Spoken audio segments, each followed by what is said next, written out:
Shambhava Upaya, the way of Shambhu or way of Shiva. You realize that you are Shiva, you are one with Shiva. The way of Shakti or way of the Divine Mother. Rituals, devotion, what you mentioned, Tantric practices. So in Kashmiri Shaivism, because like you said, they don't consider it that this is mithya or false, is that why you see sometimes that devotees of Lord Shiva perform like sometimes what you would call like tantric rituals or Vanmarg or dark side of Hinduism? There's different terms for it. So Kashmiri Shaivism has a vast range of practices. So in Advaita Vedanta, it's pretty simple. Advaita Vedanta, you are Brahman. Yeah. You don't know it. And the solution is to know it. How do you know something? You inquire into it. How do you inquire into it?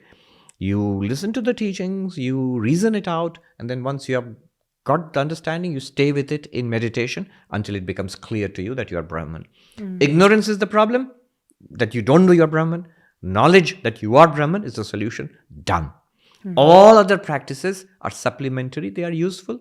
They can purify your mind, they can concentrate your mind, they can clean up your life. Dharma, bhakti, dhyana, all of these are supplementary. Right. But core is enlightenment, knowledge. That's Advaita Vedanta. It's plain and simple. It's very straightforward. Whereas in Kashmiri Shaivism, they have that also, what I'm talking about, but they have a wide range of other things. So they have what is called 4 ways of becoming enlightened, 4 broad paths. One is called Anupaya, no path. You can just become enlightened. You might say that sounds crazy, but there is evidence of people spontaneously awakening. Even now there are some people, who is that power of now, Eckhart Tolle. If you read his life, yes, something like the spontaneous awakening. Yeah. There are some such people. And suffering was because of that. Yes. Sometimes that happens. And the most classic example of our time is that of Ramana Maharshi.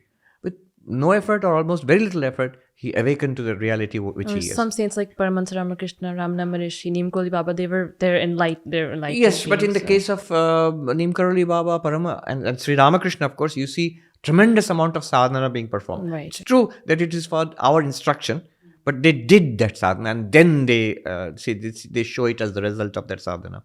But so Anupaya would be no sadhana, you've just become awakened. But of course, we can't sit around waiting for that to happen. So the second thing is called Shambhava Upaya, the way of Shambhu or way of Shiva. That's very much like Advaita Vedanta. There are teachings, there are pointers which are given to you, and then you contemplate that, you realize that you are Shiva, you are one with Shiva. You are that it's Shiva. complete Gyan Yoga. Jnana Yoga, yeah. It's exactly like Jnana Yoga. I'll just add a little bit here, like a footnote. I consider it like Jnana Yoga, but there are actual experts in Kashmiri Shaivism. They will say, no, your Advaita Vedanta is like the 3rd path, but the way of Shiva is something higher than...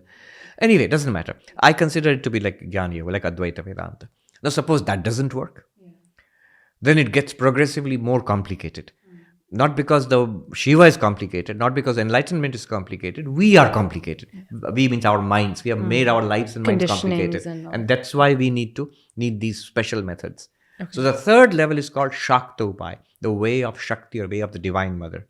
So where there is meditation, where there is mantra. And then if that is not enough, then there is something called Anva Upaya. Anu means atom. It means the little one or the Jiva, us. Right now, us means not as Shiva, as we find ourselves right now, as limited beings. Then he said, you start there. And that is called Anva Upaya. They're all rituals, devotion, what you mentioned, various kinds of practices, devotional practices, tantric practices, variety of rituals. So this is a very broad and little oversimplified way of putting it. So you see, the very wide range of practices are there compared to Advaita Vedanta. Advaita Vedanta is sort of a direct path. Direct path, Yeah. yes.